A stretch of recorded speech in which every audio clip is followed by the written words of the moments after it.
Hey guys, Virgin Vinyl with you again.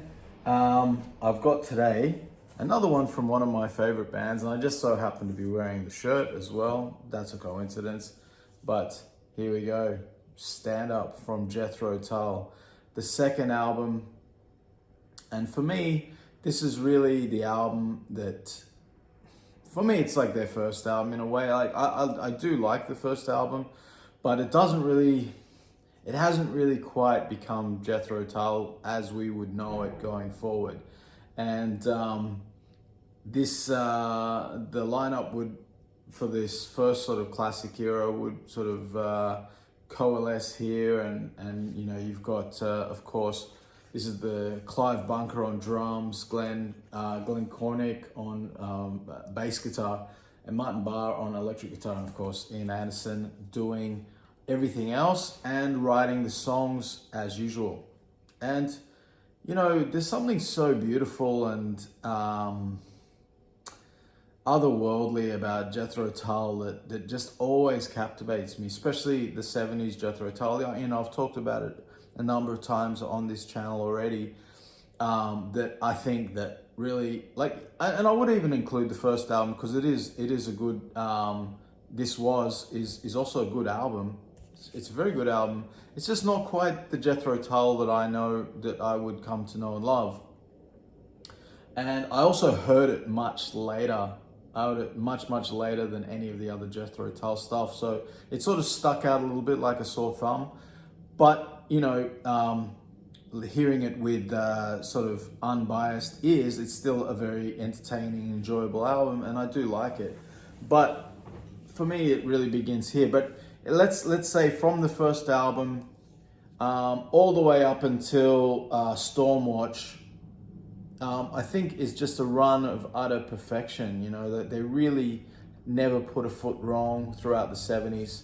And I mean, that's an incredible run of albums. You know, they're really, I can't think of another band that's had that many absolute perfect or near perfect albums, you know, in a row like that. It's incredible band, and like, for music that's as sophisticated and rich and unique as it is too. You know, I mean, they're not just playing really good blues or something like that, or a really good, you know, sort of standard classic rock or classic metal or something like. You know, it's not just another new wave of British heavy metal band or something like that. Not that any of those things are bad. I'm just saying that, like, those are sort of generic styles, and there were a bunch of bands that had a similar thing going, using similar sort of ingredients, like putting their own flair on and everything like that. But Jethro Tull really, they were drawing on outside sources. Of course, music is always doing that. Every band does that, but music always feeds on what came before it. But they really created something that was very unique and very, like, I mean, look, at the end of the day, it's really Ian Anderson's heart and soul that we see in Jethro Tull. It's his musical genius, it's his vision, it's his sense of humor, it's his you know, charm and wit. And you know, he really embodies, you know, the English aesthetic, the whimsical nature. On this album, it's particularly kind of earthy and rootsy sounding. Like there's sort of a folk that sort of, like, Jethro Tull has you know, elements of folk music as part of the sound, kind of like an English folk music, you know. And at this stage, it's kind of a little bit more dominant, I think, to some degree, although the rock is there. And you've also got that sort of classic late 60s sounding or early 70s sounding hard rock, you know, or rock, you know, classic rock, and sort of moving towards hard rock. It's not really hard rock on here that much, but it's rocking some of these tunes. And you know, Jethro Tull would sort of go on to be labeled as progressive rock And then, of course, famously, Ian Anderson would sort of, with his tongue firmly planted in his cheek, give us Thick as a Brick, which was like, at the same time making fun of prog, or making fun of the whole concept of prog, while also delivering one of the proggiest of prog albums you could ever make, and Thick as a Brick, and doing it in a spectacular fashion, because that album is a masterpiece, right? I think we can all agree on that. Here, they haven't quite got to that full-blown progginess yet. However, there's still elements of it all through their music. I think from this point on, there always is, that you've got like sort of, there is sort of more of I want to say standard song structure, but Jethro Tull was never really standard, never. And so, but in the early days, they were a little closer to sort of a standard or recognizable song structure that was sort of common in popular rock at the time. And so you still get that on here, but between the incredible flute playing of Ian Anderson and his embellishments all over the place, and Martin Barr's excellent guitar work. And then you've got like David Palmer, now known as D. Palmer, already at this point working with the band, doing the strings. What's the name of that track again? It's Reason for Waiting. That's right, Reasons for Waiting. Great track. Great string arrangements there by David Palmer. And of course, he would go on to be a major part of Jethro Tull going forward in the future. But here, there's like this, there's a real beauty to this album as well. It's really, there's a warmth and a lushness, and it's really inviting. It's really rich and beautiful, and yet it still rocks. And there's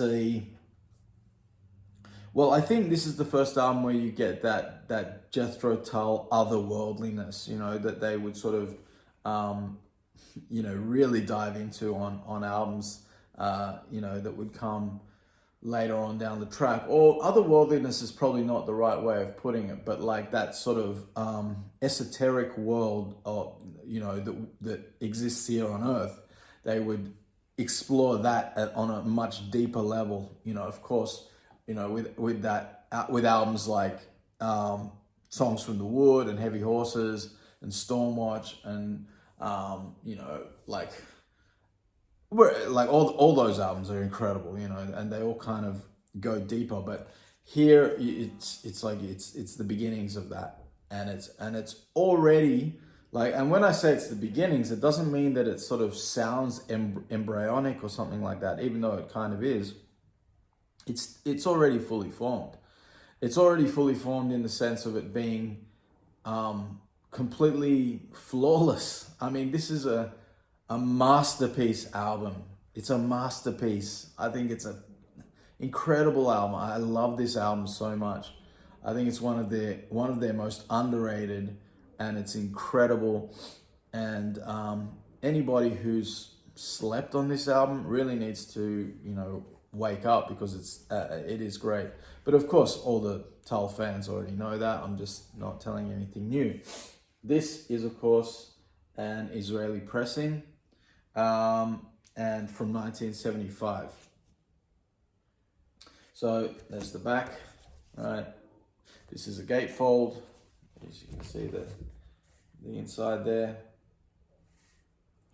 All right. Just says songs, some new songs for you. They were composed by Ian Anderson.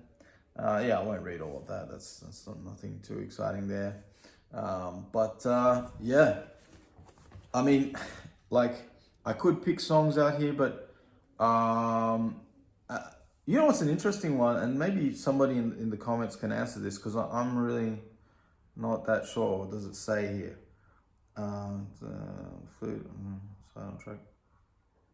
A New Day Yesterday, which is a great song, great album opener. But is that Ian Anderson? Is that him singing on that track? I don't know. It sounds like somebody else. I don't know. Is that or if it's him, his voice sounds really unusual on that. And when he sings that song on Bursting Out, he sounds really different. His voice sounds really different. So is that Martin Barr singing that, or one of the other guys? I don't know. If any Jethro Tull fans are watching that, please let me know. I'd like to know that. It doesn't seem to say it here. I don't see. Of course, Jeffrey Goes to Leicester Square. Buri is really cool. It's like rework of a classical piece. And Back to the Family, Look into the Sun, Nothing is Easy, Fat Man is fun. I mean, really, Reasons for Waiting. The whole thing is just absolutely perfect. I wouldn't change a single moment on this album. It's glorious. I love it. It's so beautiful. It's fun. It's cheeky. And it's just so Jethro Tull. I love it. I love it. Absolutely gorgeous stuff. Anyway, guys, if you could hit that subscribe button, it would be much appreciated. Doesn't cost you anything. I'm trying to come with a new album nearly every day. Of course, I'm gonna, as anybody who's watched this already knows, that this whole channel is about me starting to collect vinyl records from scratch. I had to give up my CD collection, 5,000 plus CDs when I moved overseas. I've already told that story twice. I'm not going to tell it again. Look in the previous videos if you want to see that. But I'm not rich. I don't have a lot of money, so I can't just keep. I will run out of records soon. I've got I started collecting in November, and right now I have like 81 records. I've got a few records coming in the mail, and hopefully I'll be able to. I have to look at my budget, maybe buy one or two this month coming. I really want to get my hands on Bitches Brew by Miles Davis, which I have seen in the shop, and I'm hoping to grab it. I mean, they have also Black Beauty there, which I would love to get. But it's more expensive, and it's secondhand, and which that's not a problem for me because I do like secondhand records. But do I buy Black Beauty over Bitches Brew? I don't think I can. I think you've got to get Bitches Brew first. It's just such an important album. Also, Pink Floyd are releasing finally my favorite Pink Floyd record, which is Live at Pompeii. Unfortunately, it's with a Steven Wilson remix, and I've heard already they've released echoes onto YouTube, and it's still good, and I think I still gonna have to buy it because I love it so much. But he's made it sound like it's in the studio. It doesn't sound live anymore. Like the vocals, especially, they sound like in the if you watch the movie, the original movie, which I had on VHS and DVD and watched it a billion times, you'll see that the vocals kind of sound like they're in the distance a little bit. There's a bit of, it sounds like they're in that amphitheater, in that ancient Pompeian amphitheater. That's what it sounds like. It sounds epic. And I think Steven Wilson has sucked a little bit of that epicness out of the vocals by making them more upfront and clean and crisp, and hearing them too clearly. It's like, it sounds like they're in the studio now. It doesn't sound like they're in this amphitheater, this ancient amphitheater that's just full of this ancient life energy, that's incredible, and that what makes that, I think, the greatest live rock video ever made, live movie, whatever you want to call it. Absolutely incredible. Anyway, so I'm hoping to get my hands on that as well. But I'm also hoping to, or not hoping to, I will start making some long form videos.